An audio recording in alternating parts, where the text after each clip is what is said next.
ವಿದ್ಯಾರ್ಥಿಗಳೇ ಹಾಗೂ ಪೋಷಕರೇ, KCET document verification ಅಥವಾ ಮೂಲ ದಾಖಲಾತಿ ಪರಿಶೀಲನೆ ಹಾಗೂ ಅಪ್ಲಿಕೇಶನ್ನಲ್ಲಿರುವಂಥ ಕೆಲವು ಸಣ್ಣ ಪುಟ್ಟ ಗೊಂದಲಗಳಿಂದಾಗಿ ನಾನು ಈ ವಿಡಿಯೋನ ಪೋಸ್ಟ್ ಮಾಡ್ತಿದ್ದೇನೆ.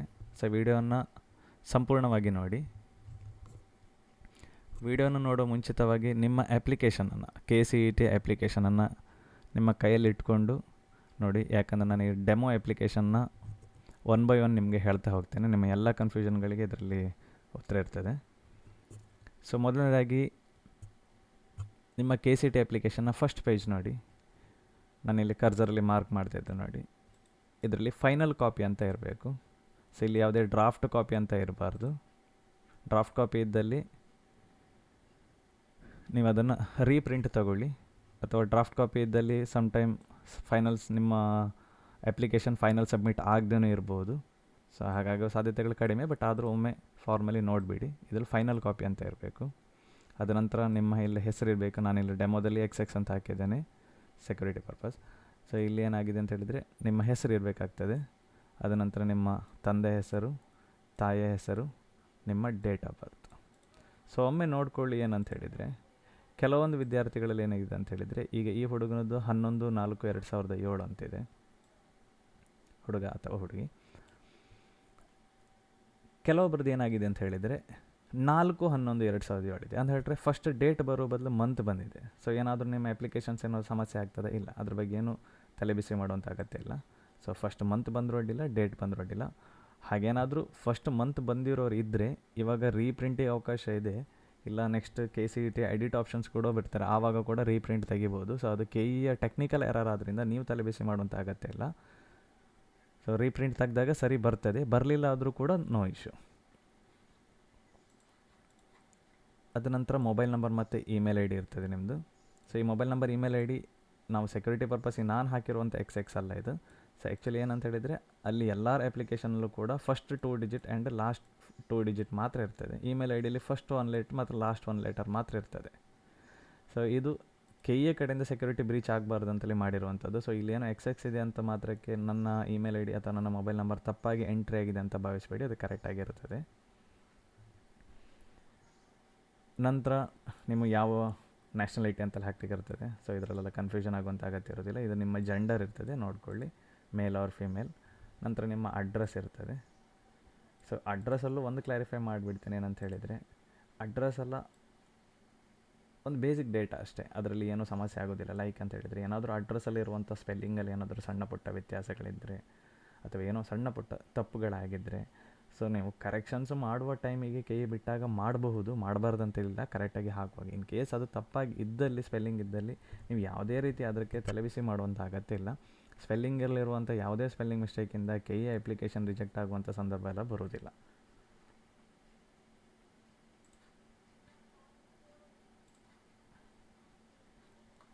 ಅದರ ನಂತರ ಸ್ವಲ್ಪ ಇಂಪಾರ್ಟೆಂಟ್, ಇದು ತುಂಬ ಇಂಪಾರ್ಟೆಂಟ್ ಈ ವರ್ಷದ ಮಟ್ಟಿಗೆ. ಈ ಅಪ್ಲೈಡ್ ಕೋರ್ಸ್ ಸೆಕ್ಷನ್ ಏನಿದೆ ನೋಡಿ, ಇಲ್ಲಿ ತುಂಬ ಜನ ಕನ್ಫ್ಯೂಷನ್ ಮಾಡ್ಕೊಂಡಿದ್ದಾರೆ. ಸೊ ನಾನು ಸಿಂಪಲ್ ಆ್ಯಂಡ್ ಕ್ಲಿಯರಾಗಿ ಹೇಳ್ತೇನೆ. ಒಂದನೇದಾಗಿ ಈ ಅಪ್ಲೈಡ್ ಕೋರ್ಸಸ್ಸನ್ನು ಯಾಕೆ ಕನ್ಫ್ಯೂಷನ್ ಆಗಿದೆ ಅನ್ನೋದಕ್ಕಿಂತ ಹೆಚ್ಚಾಗಿ ಇದ್ರದ್ದು ಫಸ್ಟ್ ಸರಿಯಾದ ಮೆಥಡನ್ನು ಹೇಳಿಬಿಡ್ತೇನೆ, ಆಮೇಲೆ ಕನ್ಫ್ಯೂಷನ್ ಆಗಿರೋದ್ರ ಬಗ್ಗೆ ಹೇಳ್ತೇನೆ. ಸರಿಯಾದ ಮೆಥಡ್ ಏನಂತ ಹೇಳಿದರೆ, ಸೊ ಫಿಸಿಕ್ಸ್, ಕೆಮಿಸ್ಟ್ರಿ, ಮ್ಯಾಥ್ಸ್ ಈ 3 ಯಾರು ಸೆಲೆಕ್ಟ್ ಮಾಡಬೇಕಂತ ಹೇಳಿದರೆ ಇಂಜಿನಿಯರಿಂಗ್ ಮಾತ್ರ ಬರೆಯೋರು. ಸೊ ಇಲ್ಲಿ PCB ಅಂತಿದೆ, ಇಲ್ಲಿ ಮ್ಯಾಥ್ಸ್ ಇಲ್ಲ. ಸೊ ಇದನ್ನು ಯಾರು ಸೆಲೆಕ್ಟ್ ಮಾಡೋರು?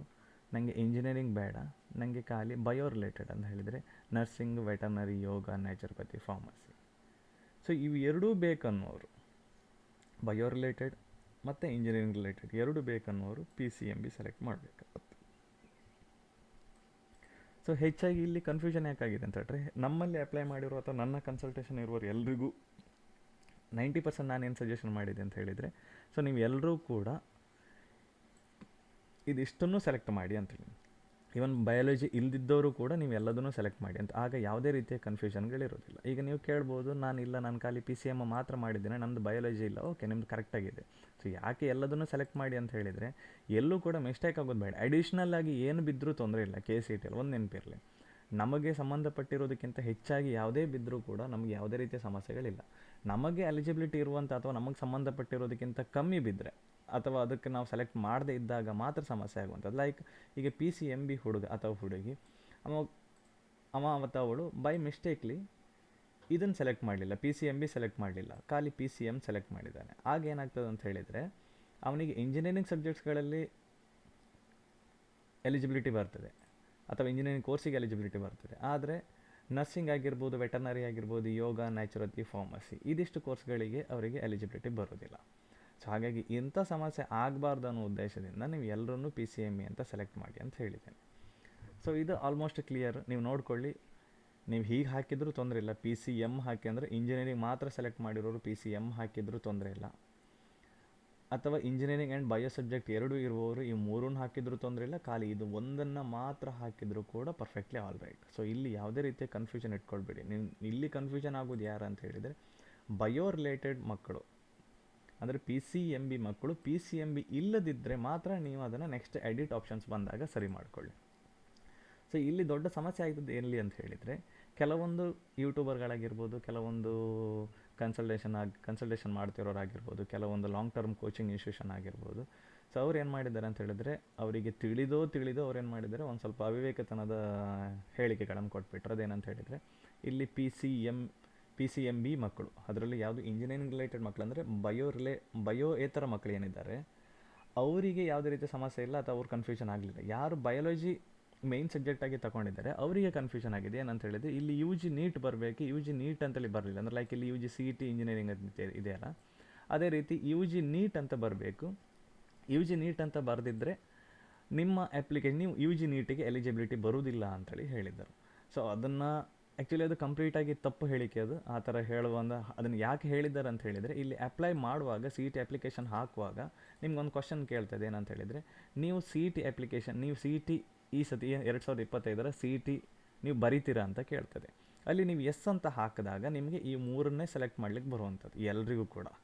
ಸೊ ಅದರಲ್ಲಿ ಏನಾಗಿದೆ ಅಂದರೆ, ಅಲ್ಲಿ ನೋ ಕೂಡ ಆಪ್ಷನ್ಸ್ ಇದೆ. ನೋ ಯಾಕೆ ಕೇಳ್ಬೋದು ನೀವು, ನೋ ಯಾಕೆ ಕೊಡಬೇಕು, ಎಲ್ಲರೂ ಕೂಡ CET ಬರೀತಾರೆ? ಇಲ್ಲ, ಕೆಲವ್ರ ಮಕ್ಕಳು CET ಬರೆಯುವಂಥ ಅಗತ್ಯ ಇರುವುದಿಲ್ಲ. ಅವರು ಖಾಲಿ ಈಗ ನೀಟ್ ಥ್ರೂವೇ ಅವರು ಮೆಡಿಕಲ್ ಮಾಡುವಂಥದ್ದು 100% ಅವ್ರ ಮೈಂಡ್ಸೆಟ್ ಹಾಗೆ. ಅಂದರೆ ಯಾವುದೇ ರೀತಿಯ ಇಂಜಿನಿಯರಿಂಗ್ ಸಬ್ಜೆಕ್ಟ್ಸ್ಗಳಾಗಿರ್ಬೋದು, ಯಾವುದೇ ರೀತಿಯ ಬಯೋ ರಿಲೇಟೆಡ್ KCETಯಲ್ಲಿ ಇರುವಂಥ ನರ್ಸಿಂಗ್, ವೆಟರ್ನರಿ, ಯೋಗ, ನ್ಯಾಚುರೋಪತಿ, ಫಾರ್ಮಸಿ ಇಂಥ ಯಾವುದೇ ಕೋರ್ಸಸ್ಗಳು ಅವರು ಮಾಡೋದಿಲ್ಲ. ನಾನು ಮೆಡಿಕಲ್ಲೇ ಮಾಡ್ತೇನೆ, ಐದರ್ payment either merit.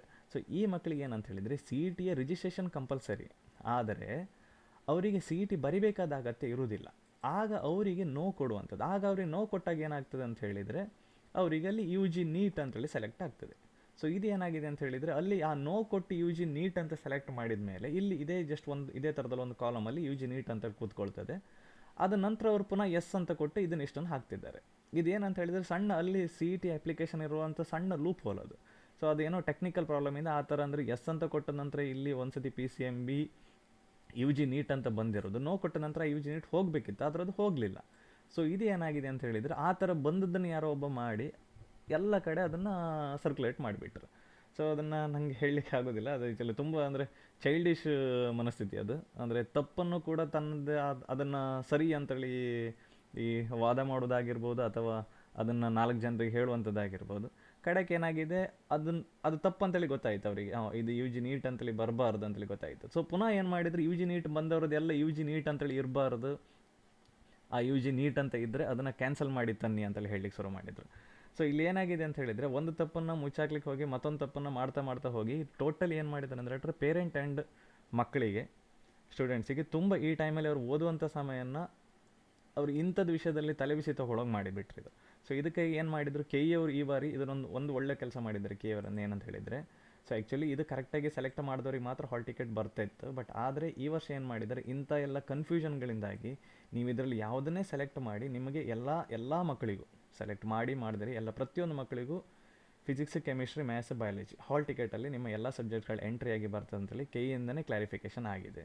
So no need to worry, ಇಲ್ಲಿ ಯಾವುದೇ ರೀತಿಯ ಕನ್ಫ್ಯೂಷನ್ ಬೇಡ. ಮತ್ತು ಮುಂದೆ ಇನ್ ಕೇಸ್ ನಮ್ಮಲ್ಲಿ ಕನ್ಸಲ್ಟ್ ಮಾಡುವ ಮಕ್ಕಳು ಯಾರು ಇದ್ದಲ್ಲಿ, ಈ ಥರದ ಒಂದು ಅವಿವೇಕತನದ ಕೆಲವೊಂದು ವೀಡಿಯೋಗಳನ್ನಾಗಿರ್ಬೋದು, ಹೇಳಿಕೆಗಳನ್ನು ನೀವು ಆದಷ್ಟು ಎಂಟರ್ಟೈನ್ ಮಾಡಬೇಡಿ. ಏನೇ ಕನ್ಫ್ಯೂಷನ್ ಇದೆ, ಈಗ ನಾನು ಹೇಳುವಂಥ ಕೆಲವೊಂದು ಮಾತುಗಳನ್ನು ನೀವು ಸ್ವಲ್ಪ ತರ್ಕಕ್ಕೆ ಹಾಕ್ಕೊಂಡು ನಿಮ್ಮ ಮನಸ್ಸಿಗೆ ಹೌದಾ ಈ ಟೈಪ್ ಆಗ್ತದೆ ಅಂದರೆ, ಇವಾಗಂದರೆ ಸ್ವಲ್ಪ ಬೇಸಿಕ್ ನಾಲೆಜ್ಗಳು. ಇದರಲ್ಲಿ ಏನು ತುಂಬ ದೊಡ್ಡ ರೀತಿಯ ಯಕ್ಷವಿದ್ಯೆ ಏನು ಕಲಿಬೇಕಾದ ಅಗತ್ಯ ಇಲ್ಲ. ಸೊ ಒಂದು ಮಗು ಫಿಸಿಕ್ಸ್, ಕೆಮಿಸ್ಟ್ರಿ, ಮ್ಯಾಥ್ಸ್, ಬಯಾಲಜಿ ಸಿ ಟಿಯಲ್ಲಿ ಇರುವಂಥದ್ದೇ 4 ಸಬ್ಜೆಕ್ಟ್ಸ್ ಎಕ್ಸಾಮ್ಸ್ ಬರೆಯುವಂಥದ್ದು. ಸೊ ಇದರಲ್ಲಿ ನೀವು ಬಯಾಲಜಿ ಬರೀತೀರಾ ಇಲ್ವಾ? ಯಾಕೆ ಬಯಾಲಜಿ ಬಯಾಲಜಿ ಇದ್ದವರು ಅವ್ರಿಗೆ ಆಪ್ಷನ್ಸ್ ಇದೆ, ಬರಿಬೇಕಾ ಬೇಡವಾ ಅಂತೇಳಿ. ಬಯಾಲಜಿ ಇಲ್ದಿದ್ದವ್ರಿಗೆ ಅವ್ರಿಗೆ ಆಪ್ಷನ್ಸ್ ಇಲ್ಲ, ಅಷ್ಟೇ ಇರುವಂಥದ್ದು. ಸೊ ಕ್ಲಿಯರ್ ಆಗಿದೆ ಅಂದ್ಕೊಂಡಿದ್ದೇನೆ. ನಂತರ ಅಗ್ರಿಕಲ್ಚರ್ ಎಕ್ಸಾಮ್ಸು. ಸೊ ಇಲ್ಲಿ PCMB ಸ್ಟೂಡೆಂಟಿಗೆ ಮಾತ್ರ, ಅದರಲ್ಲೂ ಕೂಡ ತಂದೆ ಅಥವಾ ತಾಯಿ, ಅಜ್ಜ ಅಜ್ಜಿ ಇವರಲ್ಲಿ ಯಾರು ಕೃಷಿ ಕುಟುಂಬದ ಮೂಲದಿಂದ ಬಂದಿರುವವರು ಅವರಿಗೆ ಸಪ್ರೇಟಾಗಿ ರಿಸರ್ವೇಷನ್ಸ್ ಕ್ಲೈಮ್ ಮಾಡಲಿಕ್ಕೆ ಅಗ್ರಿಕಲ್ಚರ್ ಎಕ್ಸಾಮ್ಸನ್ನು ಬರಿಬೋದು. ಸೊ ಇದು ಎಕ್ಸಾಮ್ ಸೆಂಟರ್, ಇದು CET ಎಕ್ಸಾಮ್ ಆದ ನಂತರ ಇರ್ತದೆ ಪ್ರಾಕ್ಟಿಕಲ್ ಎಕ್ಸಾಮು. ಇದರಲ್ಲಿ ಪಾಸ್ ಫೇಲ್ ಅಂತ ಬರೋದಿಲ್ಲ.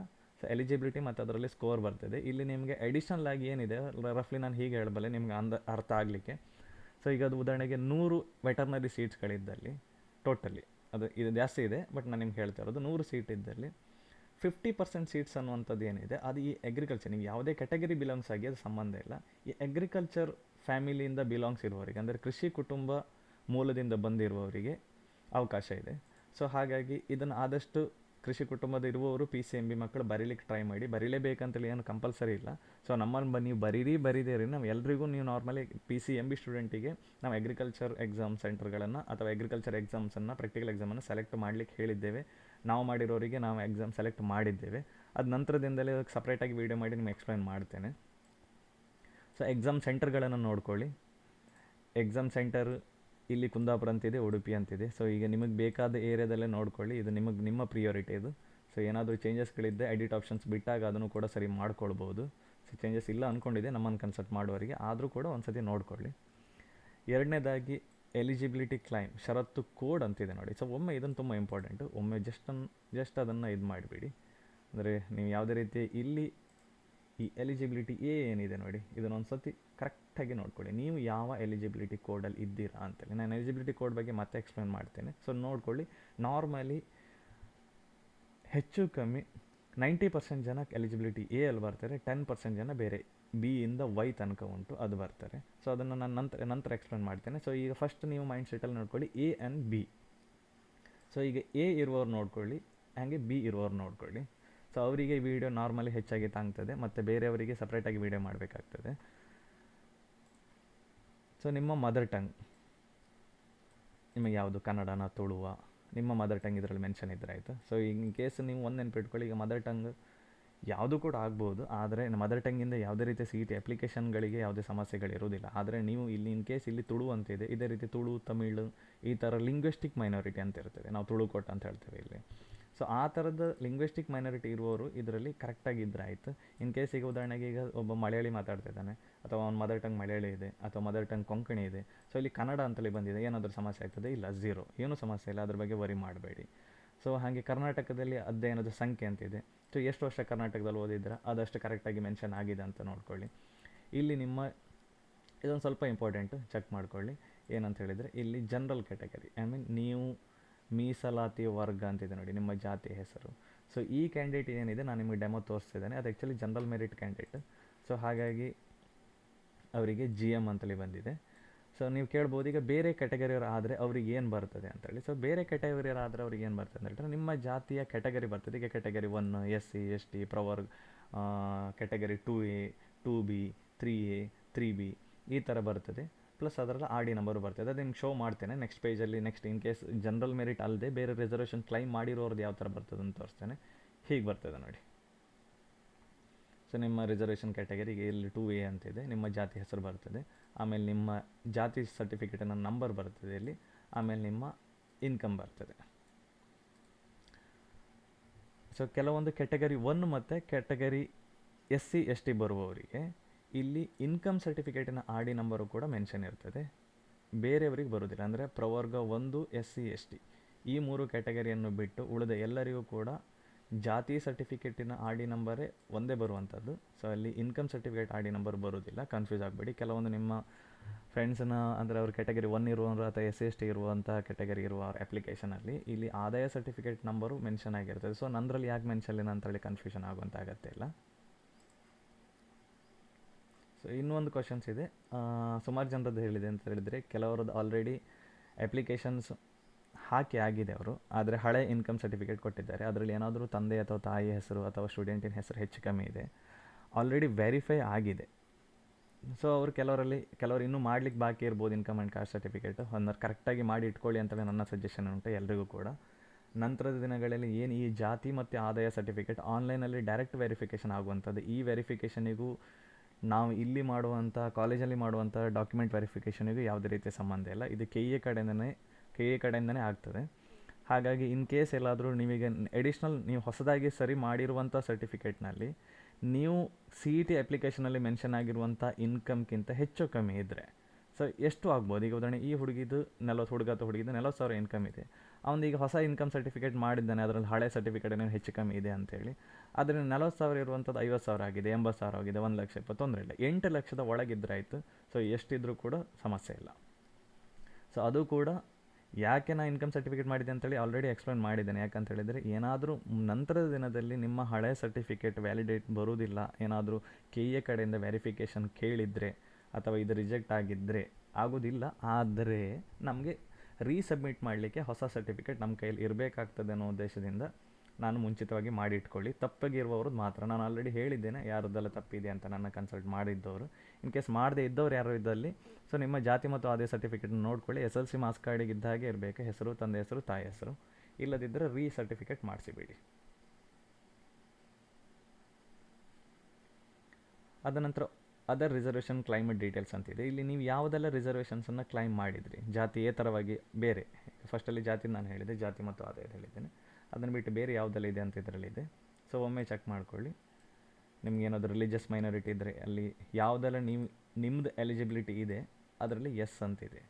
ಲಿಂಗ್ವಿಸ್ಟಿಕ್ ಮೈನಾರಿಟಿ ಆಗಿರ್ಬೋದು, ಕನ್ನಡ ಮಾಧ್ಯಮ ಆಗಿರ್ಬೋದು, ರೂರಲ್ ಆಗಿರ್ಬೋದು, ಜಮ್ಮು ಆ್ಯಂಡ್ ಕಾಶ್ಮೀರ ಆಗಿರ್ಬೋದು, ಕಲ್ಯಾಣ ಕರ್ನಾಟಕ ಅಥವಾ ಹೈದರಾಬಾದ್ ಕರ್ನಾಟಕ ಆಗಿರ್ಬೋದು, NRI ವರ್ಡ್ ಆಗಿರ್ಬೋದು. ಸೊ ಇಲ್ಲಿ ನೋಡ್ಕೊಳಕ್ಕಾದ್ದು ಎಲ್ಲಿ ಯಾರದ್ದು ಬೇರೆಯವ್ರದ್ದು ಎಸ್ ನೋ ಇದೆ ಅಂತೇಳಿ ಅಲ್ಲ, ನಿಮಗೆ ಸಂಬಂಧಪಟ್ಟಿರೋದು ಯಾವುದಾದ್ರೂ ನೋ ಇದೆ ಅಂತೇಳಿ. ಸೊ ಇನ್ ಕೇಸ್ ಕೇಳ್ಬೋದು, ನೀವು ಯಾವುದೋ ಒಂದು ಸರ್ಟಿಫಿಕೇಟ್ ಇಲ್ಲಿಗೆ ಎಸ್ ಅಂತ ಕೊಟ್ಟಿದ್ರಿ, ಲೈಕ್ ಈಗ ಲಿಂಗ್ವಿಸ್ಟಿಕ್ ಮೈನಾರಿಟಿ ನೀವು ಎಸ್ ಅಂತ ಕೊಟ್ಟಿದ್ರಿ, ಆದರೆ ನಿಮಗೆ ಲಿಂಗ್ವಿಸ್ಟಿಕ್ ಮೈನಾರಿಟಿ ಸರ್ಟಿಫಿಕೇಟ್ ಮಾಡಲಿಲ್ಲ, ಅಥವಾ ನನಗೆ ನೀವು ಅಪ್ಲಿಕೇಶನ್ ಹಾಕಿದ ಮೇಲೆ ನಂಗೆ ಲಿಂಗ್ವಿಸ್ಟಿಕ್ ಮೈನಾರಿಟಿ ನಿಮಗೆ ಬೇಡ ಅಂತ ಹೇಳಿದರೆ, ಸೊ ಯಾವುದೇ ರೀತಿಯ ಸಮಸ್ಯೆ ಇಲ್ಲ. ಸೊ ಕೆಲವರಿಗೆ ಏನಾಗ್ತದೆ ಅಂತ ಹೇಳಿದರೆ ತಪ್ಪಲ್ಲ, ಸರಿ ಅದು. ಕೆಲವ್ರು ಏನು ಮಾಡ್ತಾರೆ, ನಂಗೆ ಅದು ನೋ ಆಗಬೇಕು, ನಾನು ಆಲ್ರೆಡಿ ಫಸ್ಟ್ ಹಾಕೋತಿ ಎಸ್ ಅಂತ ಕೊಟ್ಟಿದ್ದೆ, ನಂಗೆ ನೋ ಆಗಬೇಕು. ಓಕೆ, ಕರೆಕ್ಷನ್ಸ್ ಬಿಟ್ಟಾಗ ನೀವು ನೋ ಮಾಡಿ. ಯಾಕಂದರೆ ಕೆಲವರಿಗೆ ಇರ್ತದೆ ಏನಾದರೂ ಸಣ್ಣ ಪುಟ್ಟ ತಪ್ಪು ಅಂತೇಳಿ ಅವ್ರಿಗೆ ಗೊತ್ತಾದ ಮೇಲೆ ಅದನ್ನು ಇಟ್ಕೊಂಡ್ರೆ ನಂಗೆ ಏನೋ ನಿದ್ರೆ ಬರೋದಿಲ್ಲ ಅಂತೇಳಿ ನಿಮ್ಮ ನಿದ್ರೆ ಹಾಳು ಮಾಡೋದು ನನ್ನ ಉದ್ದೇಶ ಅಲ್ಲ. ಸೊ ನೀವು ನೆಕ್ಸ್ಟ್ ಕರೆಕ್ಷನ್ಸ್ ಬಿಟ್ಟಾಗ ಮಾಡಿ. ಸೊ ಯಾವುದೇ ಅಡಿಷ್ನಲ್ ಎಸ್ ಅಂತ ಇದ್ದಾಗ ನೀವು ಅದನ್ನು ಕ್ಲೈಮ್ ತಗೊಳ್ಳಿಲ್ಲ ಅಂತ ಹೇಳಿದರೆ ಯಾವುದೇ ರೀತಿಯ ಸಮಸ್ಯೆ ಆಗೋದಿಲ್ಲ, ಅದು ಆಟೋಮೆಟಿಕ್ಕಾಗಿ ನೋ ಆಗ್ತದೆ. ಸೊ ಇದನ್ನು ಒಮ್ಮೆ ಚೆಕ್ ಮಾಡ್ಕೊಳ್ಳಿ. ನಿಮಗೆ ಸಂಬಂಧಪಟ್ಟಿರೋದು ನೋ ಇರಬಾರ್ದು. ಸೊ ಇಲ್ಲಿ ಯಾವುದೋ ಒಂದು ಲಿಂಗ್ವಿಸ್ಟಿಕ್ ಮೈನಾರಿಟಿ ಅಥವಾ ರಿಲಿಜಿಯಸ್ ಮೈನಾರಿಟಿ ನಿಮ್ಮದು ಎಸ್ ಅಂತ ಇರಬೇಕಿತ್ತು ಆ್ಯಕ್ಚುಲಿ, ಆದರೆ ನೀವು ನೋ ಅಂತ ಬಿದ್ದಿದೆ. ಆಗ ನೀವು ಬೇಕಾದ್ರೆ ಕರೆಕ್ಷನ್ ಟೈಮಿಗೆ ಎಸ್ ಅಂತ ಮಾಡ್ಕೊಳ್ಳಿ. ಸೊ ನಾನು ಇದನ್ನು ವಿಡಿಯೋ ಹೇಳಿಬಿಟ್ರೆ ಕಷ್ಟ ಆಗ್ಬೋದು. ಈ ರಿಲಿಜಿಯಸ್ ಮೈನಾರಿಟಿ ಎಲ್ಲರಿಗೂ ಅಲ್ಲ. ರಿಲಿಜಿಯಸ್ ಮೈನಾರಿಟಿ ಅಂತ ಹೇಳಿದರೆ ಕ್ರಿಶ್ಚನ್ ಆಗಿರ್ಬೋದು, ಮುಸ್ಲಿಮ್ ಆಗಿರ್ಬೋದು, ಜೈನ್ ಆಗಿರ್ಬೋದು, ಸಿಖ್ ಆಗಿರ್ಬೋದು, ಪಾರ್ಸಿ ಆಗಿರ್ಬೋದು. ಈ religious minority and linguistic minority ಇವೆರಡು ಕೇವಲ PCMB ಅಂದರೆ ಮೆಡಿಕಲ್ ರಿಲೇಟೆಡ್ ಅಥವಾ ಮೆಡಿಕಲಿಗೆ ಸಂಬಂಧಪಟ್ಟಿರುವಂಥದ್ದು. ಅದು ಕೂಡ ಬ್ರೀಫ್ಲಿ ಹೇಳಿದ್ದೇನೆ ಆಲ್ರೆಡಿ, ನನ್ನಲ್ಲಿ ಕನ್ಸಲ್ಟ್ ಮಾಡೋರು ಹೇಳಿದ್ದಾರೆ. ರಫ್ಲಿ ನಿಮ್ಗೆ 1 ವರ್ಷಕ್ಕೆ ಸರ್ಕಾರಿ ಫೀಸ್ ಏನಿರ್ತದೆ ಅಂತ ಹೇಳಿದರೆ ಈ ಕೋಟಾದಲ್ಲಿ ಕ್ಲೈಮ್ ಮಾಡುವವರಿಗೆ 1 ವರ್ಷಕ್ಕೆ ಕಮ್ಮಿ ಅಂತ ಹೇಳಿದರು 12ರಿಂದ 13 ಲಕ್ಷ, ಹಾಸ್ಟೆಲೆಲ್ಲ ಸೇರಿ ಒಂದು 15 ಲಕ್ಷ ತನಕ ನಿಮಗೆ ಖರ್ಚು ಬರ್ಬೋದು. ಸೊ ಹಾಗಾಗಿ ಈ ರಿಸರ್ವೇಷನ್ಸನ್ನು ಕ್ಲೈಮ್ ಮಾಡೋರು ಒಂದು ನೆನಪಿಟ್ಕೊಳ್ಳಿ, ನಿಮ್ಮ ವಾರ್ಷಿಕ ಬಜೆಟ್ ಅನ್ನುವಂಥದ್ದು ರಫ್ಲಿ 15ರಿಂದ 16 ಲಕ್ಷ ಇದ್ದಿರಬೇಕು. ಅಂಥವ್ರು ಮಾತ್ರ ಇದನ್ನು ಮಾಡಿದರೆ ಸಾಕು, ಸುಮ್ಮನೆ ಮಾಡೋದು ಬೇಡ. ಯಾವುದೇ ರೀತಿಯ ರೆಗ್ಯುಲರ್ ಗೌರ್ಮೆಂಟ್ ಕೋಟೆ ಏನಿದೆ ಇದಕ್ಕೂ ಸಂಬಂಧ ಇಲ್ಲ. ಇದನ್ನು ಪ್ರೈವೇಟ್ ಸೀಟ್ ಅಂತ ಕನ್ಸಿಡರ್ ಮಾಡ್ತೇವೆ ಮೆಡಿಕಲಲ್ಲಿ. ಸೊ ಅದನ್ನು ನಾನು ಎಕ್ಸ್ಟ್ರಾ ನಿಮಗೆ ಹೇಳ್ತೇನೆ, ಅದು ಯಾರೆಲ್ಲ ಇದ್ದೀರಾ ಅವ್ರು ನೀವು ಕಾಲ್ ಮಾಡಿ, ನಾನು ಅದ್ರ ಬಗ್ಗೆ ಎಕ್ಸ್ಪ್ಲೇನ್ ಮಾಡ್ತೇನೆ. ಸೊ ಇಲ್ಲಿ ಕೇಳ್ತದೆ appearing board exam of the 12th in Karnataka. ನೀವು ಈ ವರ್ಷ ಕರ್ನಾಟಕದಲ್ಲಿ ಬೋರ್ಡ್ ಎಕ್ಸಾಮ್ ಬರೀತೀರಾ ಅಂತ ಕೇಳ್ತದೆ, ಎಸ್ ಅಂತ ಕೊಡುವಂಥದ್ದು. ಸೊ ಅದ ನಂತರ state of second PUC 12th equivalent exam and qualifying examination board ಅಂತಿದೆ. ಸೊ ಇಲ್ಲಿ ಕರ್ನಾಟಕ ಬೋರ್ಡ್, ನಿಮ್ದು ಯಾವ ಬೋರ್ಡ್ ಇದೆ ಅದನ್ನು ಹಾಕಿದರೆ ಆಯಿತು. ಕಾಲೇಜು ಟೈಪು, ಸೊ ಸ್ವಲ್ಪ ಕೆಲವು ಮಕ್ಕಳಿಗೆ ಇಲ್ಲೊಂಚೂರು ಕನ್ಫ್ಯೂಷನ್ ಇರ್ಬೋದು, ನಾನು ರೆಡ್ ಮಾರ್ಕ್ ಮಾಡಿದ್ದೀನಿ ನೋಡಿ. ಸೊ ಕೆಲವೊಂದು ಕಾಲೇಜ್ಗಳು ಗೌರ್ಮೆಂಟ್ ಇದೆ, ಕೆಲವೊಂದು ಪ್ರೈವೇಟ್ ಇದೆ, ಕೆಲವೊಂದು ಅನ್ಏಡೆಡ್ ಇದೆ. ಸೊ ನೀವು ಕೇಳ್ಬೋದು, ನಂದೀಗ ಅನ್ಏಡೆಡ್ ಕಾಲೇಜು ಅಥವಾ ಏಡೆಡ್ ಕಾಲೇಜಲ್ಲಿ ಇದ್ದೆ ನಾನು, ಆದರೆ ನನಗೆ ಪ್ರೈವೇಟ್ ಅಂತ ಬಿದ್ದಿದೆ, ಏನಾದರೂ ಸಮಸ್ಯೆ ಆಗ್ಬೋದಾ? ಇಲ್ಲ, ನಿಮಗೆ ಅದೊಂದು ಮನಸ್ಸಿನಲ್ಲಿ ಕೊರೀತದೆ ಅನ್ನೋದಿದ್ದರೆ ನೀವು ಅದನ್ನು ಪ್ರೈವೇಟ್ ಅಂತ ಬಿದ್ದದ್ದು ಏಡೆಡ್ ಇದ್ದರೆ ಅದನ್ನು ಕರೆಕ್ಷನ್ಸ್ ಮಾಡ್ಕೊಳ್ಳಿ ಎಡಿಟ್ ಬಿಟ್ಟಾಗ.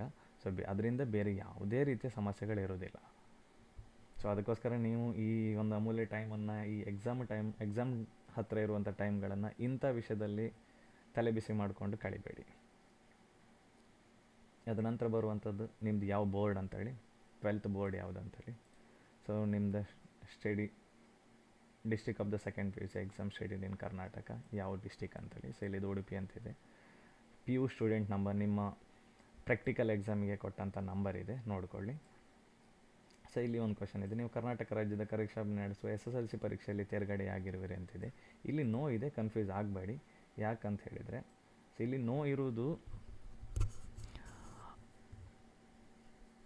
ಇರೋದು ಯಾರಿಗಂತ ಹೇಳಿದರೆ, ಇದು ಆ್ಯಕ್ಚುಲಿ CBSE ಸ್ಟೂಡೆಂಟ್, ಹಾಗಾಗಿ ಇಲ್ಲಿ ನೋ ಅಂತಿದೆ.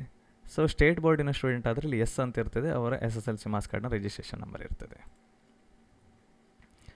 ಸೊ ಈ ಕಾಲಮ್ ಅನ್ನುವಂಥದ್ದು ರಿಪೀಟರಿಗೆ ಸಂಬಂಧಪಟ್ಟಿರುವಂಥದ್ದು. ಲಾಸ್ಟ್ ಇಯರ್ ಅಥವಾ 1 ವರ್ಷ 2 ವರ್ಷ 3 ವರ್ಷದಿಂದ ಸೊ ಲಾಂಗ್ ಟರ್ಮಲ್ಲಿ ಇರುವವರು CET ಅಥವಾ ನೀಟ್ ಉದ್ದೇಶಕ್ಕಾಗಿ. ಸೊ ಅವ್ರು ಏನು ಮಾಡಬೇಕಿಲ್ಲಿ, ನೀವು ಎಸ್ ಅಂತೇಳಿ ಕೊಟ್ಟು ಯಾವ ವರ್ಷ CET ಅಥವಾ ನೀಟ್ ಬರೆದಿದ್ದೀರಾ ಅಂತೇಳಿ ಮೆನ್ಷನ್ ಮಾಡಲಿಕ್ಕೆ ಇರ್ತದೆ. ಸೊ ಅವ್ರು ನೋಡ್ಕೊಂಡ್ರೆ ಆಯಿತು, ಉಳಿದರೆ ಎಲ್ಲರಿಗೂ ನೋ ಅಂತಲೇ ಇರ್ತದೆ ಅದು. ಸೊ ಇದು ಸ್ಕೂಲ್ ಡೀಟೇಲ್ಸನ್ನು ಚೆಕ್ ಮಾಡಿಕೊಳ್ಳಿ. ನೀವು 1ರಿಂದ 12ನೇ ತರಗತಿವರೆಗೆ ಯಾವುದೆಲ್ಲ ಶಾಲೆಗೆ ಮತ್ತು ಕಾಲೇಜಿಗೆ ಹೋಗಿದ್ದೀರಾ ಅದರ 1 by 1 ನಿಮ್ಮ study years plus passing year, ಆಮೇಲೆ ಆ ಶಾಲೆಯ ಹೆಸರುಗಳನ್ನು ಚೆಕ್ ಮಾಡ್ಕೊಳ್ಳಿ. ಶಾಲೆ ಹೆಸರಲ್ಲಿ ಸಣ್ಣ ಪುಟ್ಟ ಅಕ್ಷರಗಳಂದರೆ ನೀವು ಓದ್ತಿರುವಾಗ ಆ ಶಾಲೆಗಳು ಕೆಲವೊಮ್ಮೆ ಚೇಂಜಸ್ ಆಗಿರ್ಬೋದು, ಸಣ್ಣ ಪುಟ್ಟ ಹೆಸರುಗಳು. ಈಗ ಶ್ರೀ ಇದ್ದದ್ದು SRI ಇದ್ದಿರ್ಬೋದು, SREE ಇದ್ದಿರ್ಬೋದು. ಸೊ ಅದೆಲ್ಲ ಮ್ಯಾಟ್ರ್ ಆಗೋದಿಲ್ಲ. ಸೊ ಯಾವುದೇ ರೀತಿ ಅದಕ್ಕೆ ತಲೆಬಿಸಿ ಮಾಡಬೇಡಿ. ಸೊ ಚೆಕ್ ಮಾಡ್ಕೊಳ್ಳಿ. ನಿಮ್ಮದು ಅಲ್ಲದೇ ಇರೋ ಶಾಲೆಗಳು ಅದರಲ್ಲಿ ಬಂದರೆ ಒಂಚೂರು ಚೆಕ್ ಮಾಡ್ಕೊಳ್ಳಿ. ನೀವು ಓದದೇ ಇರುವಂಥ ಶಾಲೆಗಳು ಏನಾದರೂ ಹೆಸರು ಅದರಲ್ಲಿ ಮೆನ್ಷನ್ ಆಗಿದ್ದಲ್ಲಿ ಒಮ್ಮೆ ಅದನ್ನು ಚೆಕ್ ಮಾಡ್ಕೊಳ್ಳಿ. ಲಾಸ್ಟ್ ಬಟ್ ತುಂಬ ಇಂಪಾರ್ಟೆಂಟು, ನಿಮ್ಮ ಎಲ್ಲ ಅಪ್ಲಿಕೇಶನಲ್ಲಿ ಇದು ಇರಲೇಬೇಕು, ನೆನಪಿರಲಿ. ನಾನು ಏನು ಮಾರ್ಕ್ ಮಾಡಿ ತೋರಿಸಿದ್ದೇನೆ, ಪೇಮೆಂಟ್ ಡೀಟೇಲ್ಸ್ ಏನಿದೆ ಅದರಲ್ಲಿ application number, application fees date, bank reference number and bank name. Bank ನೇಮಲ್ಲಿ ನಾರ್ಮಲಿ ಆನ್ಲೈನ್ ಪೇಮೆಂಟ್ ಮಾಡೋದ್ರಿಂದ ಬಿಲ್ ಡೆಸ್ಕ್ ಅಂತ ಇರ್ತದೆ. ಸೊ ಇದಿಷ್ಟು ಇರಲೇಬೇಕು. ಪೇಮೆಂಟ್ ಡೀಟೇಲ್ಸ್ ಇದರಲ್ಲಿ ಯಾವುದಾದ್ರು ನಿಲ್ ಇದ್ದಲ್ಲಿ ಖಂಡಿತ ನಂಗೆ ಕಾಲ್ ಮಾಡಿ. ಏನಾದರೂ ಟೆಕ್ನಿಕಲ್ ಪ್ರಾಬ್ಲಮ್ಸ್ ಇರ್ಬೋದು ಅಥವಾ ನಿಮ್ಮ ಕಡೆ ಏನೋ ತಪ್ಪಾಗಿರ್ಬೋದು. ಸೊ ಗಮನ ಇಡಿ.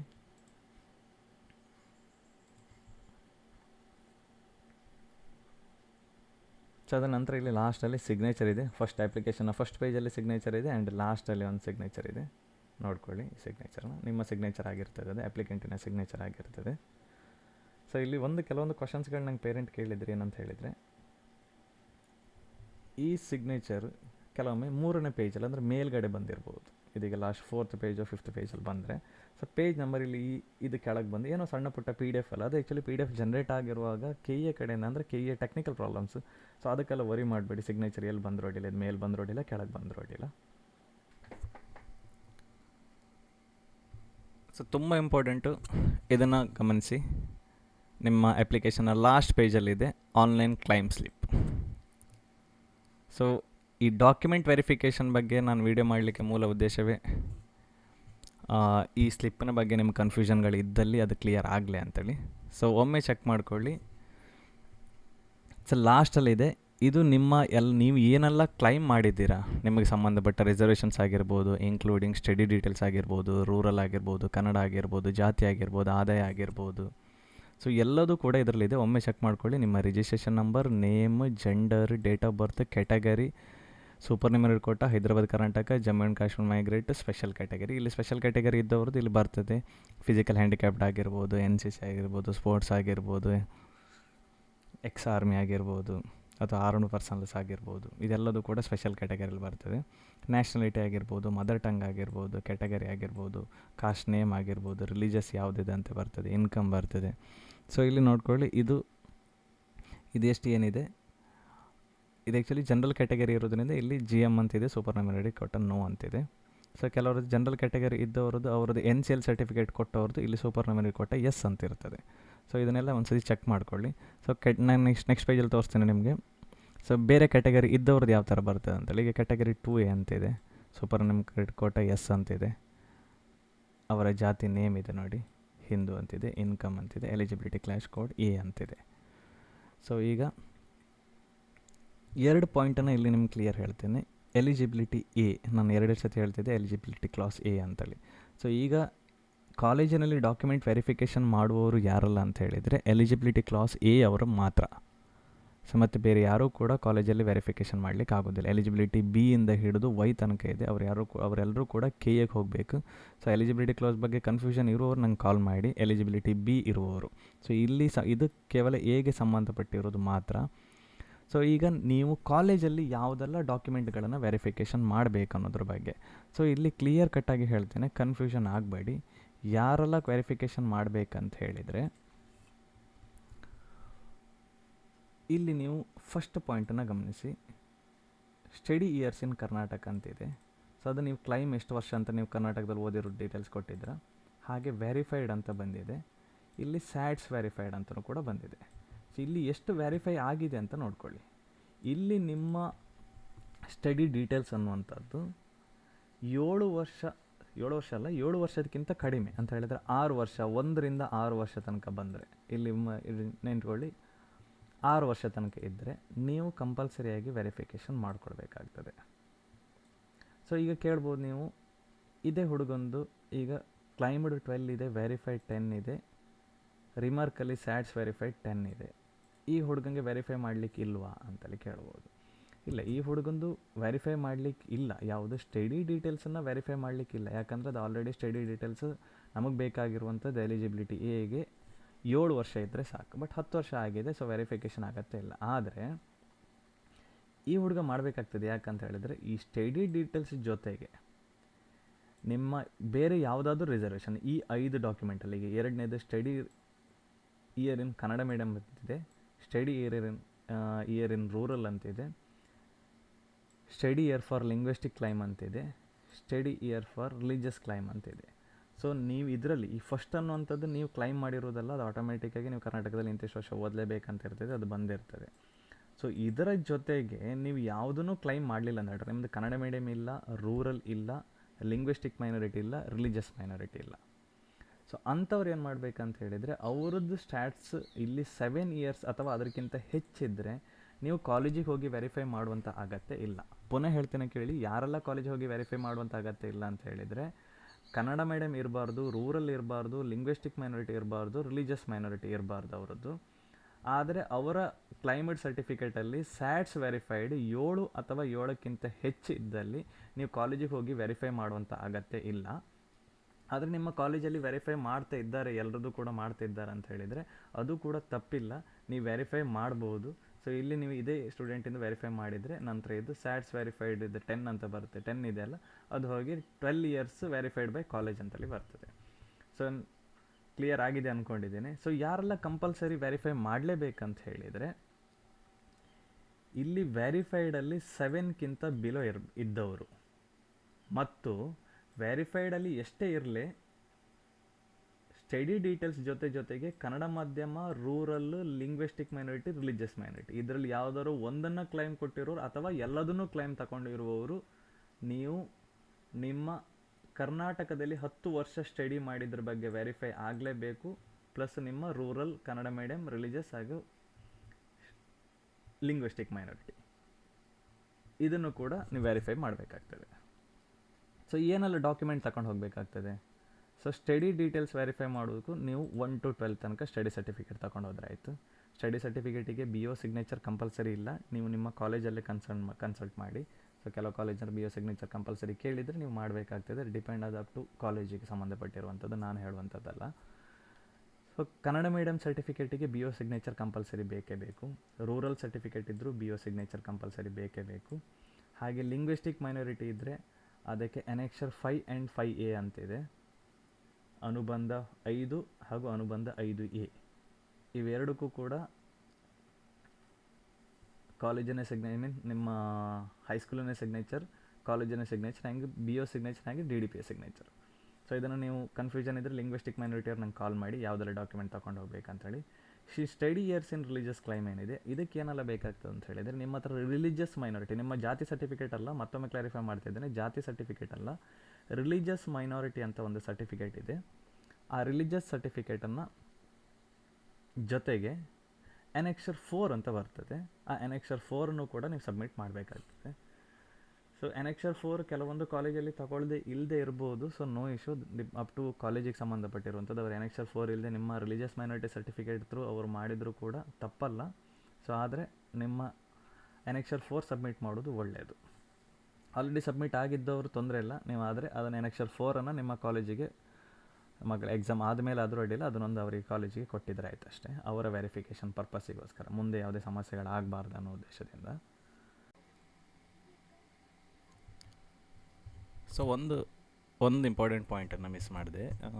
ಏನಂತ ಹೇಳಿದರೆ, ಡಾಕ್ಯುಮೆಂಟ್ ವೆರಿಫಿಕೇಷನಿಗೆ ಕಾಲೇಜಿಗೆ ತಗೊಂಡು ಹೋಗೋ ಡಾಕ್ಯುಮೆಂಟ್ಗಳು ಏನಿದೆ, ಕೆಲವೊಂದು ಕಾಲೇಜುಗಳು ನಾರ್ಮಲ್ ಒಂದು ಸೆಟ್ ಜೆರಾಕ್ಸ್ ತಂದುಕೊಡಿ ಅಂತ ಕೇಳ್ಬೋದು. ಕೆಲವೊಂದು ಕಾಲೇಜಿಗೆ ಆ ಜೆರಾಕ್ಸಿಗೆ ನೀವು ಅಟೆಸ್ಟೇಷನ್ ಮಾಡಿ ತಂದುಕೊಡಿ ಅಂತ ಹೇಳ್ಬೋದು. ಸೊ ಅದು ಕಾಲೇಜಿಗೆ ಸಂಬಂಧಪಟ್ಟ ವಿಚಾರಗಳು. ಸೊ ನಿಮ್ಮ ಕಾಲೇಜನ್ನು ನೀವು ಕನ್ಸಲ್ಟ್ ಮಾಡಿ ಕೇಳಿ, ಅವರಿಗೆ ಅಟೆಸ್ಟೆಡ್ ಕಾಪಿ ಬೇಕಂತ ಹೇಳಿದರೆ ನೀವು ಅಟೆಸ್ಟೆಡ್ ಕಾಪಿ ಕೊಡಬೇಕಾಗ್ತದೆ. ಅಟೆಸ್ಟೆಡ್ ಅಂತ ಹೇಳಿದರೆ ನಿಮ್ಮ ಏನು ಒರಿಜಿನಲ್ ಡಾಕ್ಯುಮೆಂಟ್ ಇದೆ, ನಿಮ್ಮ CET ಒಂದು ಸೆಟ್ ಯಾವುದೆಲ್ಲ ಡಾಕ್ಯುಮೆಂಟೇಷನ್ ಫಸ್ಟ್ ಜೆರಾಕ್ಸ್ ಮಾಡಬೇಕಂತ ಹೇಳ್ತೇನೆ, ಅದನ್ನು ಅಟೆಸ್ಟ್ ಮಾಡಬೇಕಂತ ಹೇಳ್ತೇನೆ. ಒಂದು ಪಾಯಿಂಟು, ನಿಮ್ಮ CET ಅಪ್ಲಿಕೇಶನ್ ಫಾರ್ಮ್ ನಿಮಗೇನಿದೆ, ಈಗ ನಾನು ಏನು ಡೆಮೋ ತೋರಿಸಿದ್ದೀನಿ ಅದರದ ಕಂಪ್ಲೀಟ್ ಒಂದು set application form xerox, original and xerox. Study details original and xerox, Kannada ಮಾಧ್ಯಮ ಇದ್ದರೆ ಅದನ್ನು ಒರಿಜಿನಲ್ ಆ್ಯಂಡ್ ಜೆರಾಕ್ಸ್, ರೂರಲ್ ಇದ್ದರೆ ಅದನ್ನು ಒರಿಜಿನಲ್ ಆ್ಯಂಡ್ ಜೆರಾಕ್ಸ್, ಲಿಂಗ್ವಿಸ್ಟಿಕ್ ಮೈನಾರಿಟಿ ಸಂಬಂಧಪಟ್ಟ ಡಾಕ್ಯುಮೆಂಟ್ ಎನೆಕ್ಷರ್ 5 ಆ್ಯಂಡ್ 5A ಆಗಿರ್ಬೋದು, ಅದು ಒರಿಜಿನಲ್ ಆ್ಯಂಡ್ ಜೆರಾಕ್ಸು.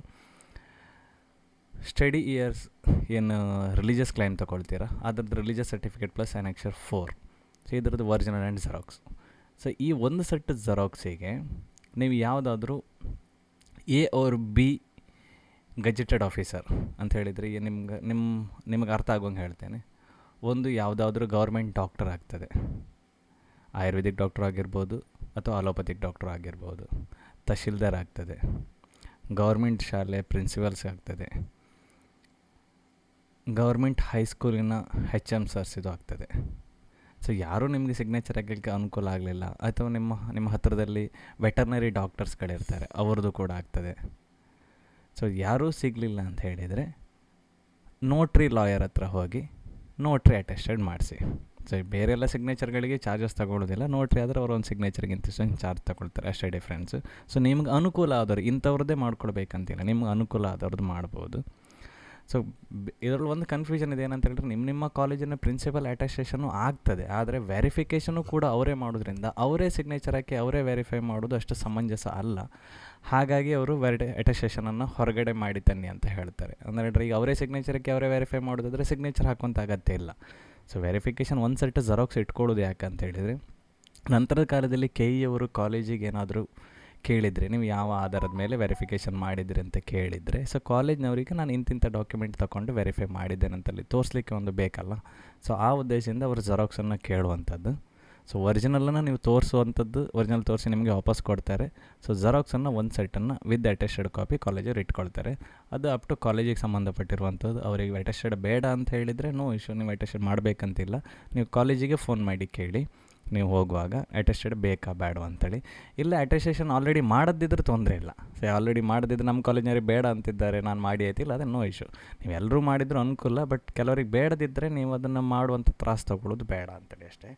ಸೊ ನಂತರ ಬರುವಂಥದ್ದು ವೆರಿಫೈ ಆದಮೇಲೆ ನಿಮ್ಮ ಕಾಲೇಜಿನಲ್ಲಿ ಒಂದು ಪ್ರಿಂಟ್ಔಟ್ ಕೊಡ್ತಾರೆ ನಿಮಗೆ. ಪ್ರಿಂಟ್ಔಟ್ ಕೊಡಲಿಲ್ಲ ಅಂತ ಹೇಳಿದರೆ ನೀವು ಯಾವುದಾದ್ರು ಸೈಬರಿಗೆ ಬರ್ಬೋದು, ಇಲ್ಲ ನಮ್ಮ ಆಫೀಸಿಗೆ ಬರ್ಬೋದು, ನಿಮ್ಮ ನಿಯರ್ ಬೈ ನಿಮ್ಗೆ ಎಲ್ಲಿ ಆಗ್ತದೆ ಅಲ್ಲಿ ಪ್ರಿಂಟ್ ತೊಗೊಂಡ್ರಾಯ್ತು.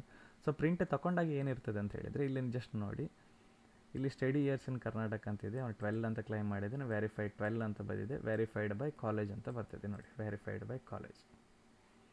ಸ್ಟಡಿಡ್ ಇದು ಕನ್ನಡ ಮಾಧ್ಯಮವನ್ನು ಕ್ಲೈಮ್ ಮಾಡಿದ್ದಾನೆ, ಇದರಲ್ಲಿ 10 ಇಯರ್ಸ್ ಅಂತಿದೆ, ವೆರಿಫೈಡ್ 10, ಕ್ಲೈಮ್ಡ್ ಆ್ಯಂಡ್ ವೆರಿಫೈಡಲ್ಲೂ ಕ್ಲೈಮ್ಡ್ ಆ್ಯಂಡ್ ವೆರಿಫೈಡ್ ಅಂತಿದೆ. ರೂರಲ್ಲೂ ಇದೆ, 10 ಇದೆ, 10 ಇದೆ, ಕ್ಲೈಮ್ಡ್ ಆ್ಯಂಡ್ ವೆರಿಫೈಡ್ ಅಂತಿದೆ. ಸೊ ಈ ಥರ ರಿಮಾರ್ಕಲ್ಲಿ ಕ್ಲೈಮ್ಡ್ ಆ್ಯಂಡ್ ವೆರಿಫೈಡ್ ಅಂತೇಳಿ ಬರಬೇಕು, ನೀವು ಏನನ್ನು ಕ್ಲೈಮ್ ತಗೊಂಡಿರ್ತೀರ ಅದನ್ನು. ಸೊ ಆ ಪ್ರಿಂಟನ್ನು ನಿಮ್ಮ ಅಪ್ಲಿಕೇಶನ್ ಫಾರ್ಮನ್ನು ಕೊನೆಯಲ್ಲಿ ಅದನ್ನು ಪಿನ್ ಮಾಡಿ ಇಟ್ಕೊಳ್ಳಿ, ನಂತರ ದಿನಗಳಲ್ಲಿ ಯೂಸ್ ಆಗ್ತದೆ. ಸೊ ಇನ್ನು ಕೇಳ್ಬೋದು, ಈಗ ಈ ವೆರಿಫಿಕೇಷನ್ ಆದವರು ಈಗ ಏನು ಕಾಲೇಜಲ್ಲಿ ವೆರಿಫಿಕೇಷನ್ ಮಾಡ್ತಾರೆ, ಸರ್ ನನಗೆ ಇನ್ನು ಕೆಲವ್ದು ಏನಾದರೂ ಬೆಂಗಳೂರಿಗೆ ಹೋಗ್ಲಿಕ್ಕೆ ಇರ್ತದಾ ನಮಗೆ ಬೇರೆಯವರಿಗೆ? ಇಲ್ಲ, ಯಾರಿಗೆಲ್ಲ ಬೆಂಗಳೂರಿಗೆ ಹೋಗ್ಲಿಕ್ಕೆ ಇರ್ತದೆ ಅಂತ ಹೇಳಿದರೆ, ಎಲಿಜಿಬಿಲಿಟಿ ಕ್ಲಾಸು A ಅನ್ನು ಹೊರತುಪಡಿಸಿ B ಇಂದ Y ತನಕ ಇರುವವರು, ಹಾಗೂ ಎಲಿಜಿಬಿಲಿಟಿ ಎ ಅಲ್ಲಿ ಇದ್ದು ಸ್ಪೆಷಲ್ ರಿಸರ್ವೇಷನ್ನ ಕ್ಲೈಮ್ ಮಾಡಿರುವವರು. ನೋಡ್ಕೊಳ್ಳಿ. ಎಲಿಜಿಬಿಲಿಟಿ ಎ ಇದ್ದು ಸ್ಪೆಷಲ್ ಕ್ಯಾಟಗರಿ ಅಥವಾ ಎನ್ ಆರ್ ಐ ಕ್ಯಾಟಗರಿ ಈ ಥರದ ಕ್ಲೈಮ್ ಮಾಡಿರುವವರು, ಪರ್ಟಿಕ್ಯುಲರ್ಲಿ ಬೆಂಗಳೂರಿಗೆ ಹೋಗಬೇಕಾದದ್ದು ಎರಡೇ, ಎಲಿಜಿಬಿಲಿಟಿ ಎ ಕ್ಲಾಸಸಲ್ಲಿರುವವರು, ಸ್ಪೆಷಲ್ ಕ್ಯಾಟಗರಿ ಮತ್ತು ಎನ್ ಆರ್ ಐ ವಾರ್ಡ್.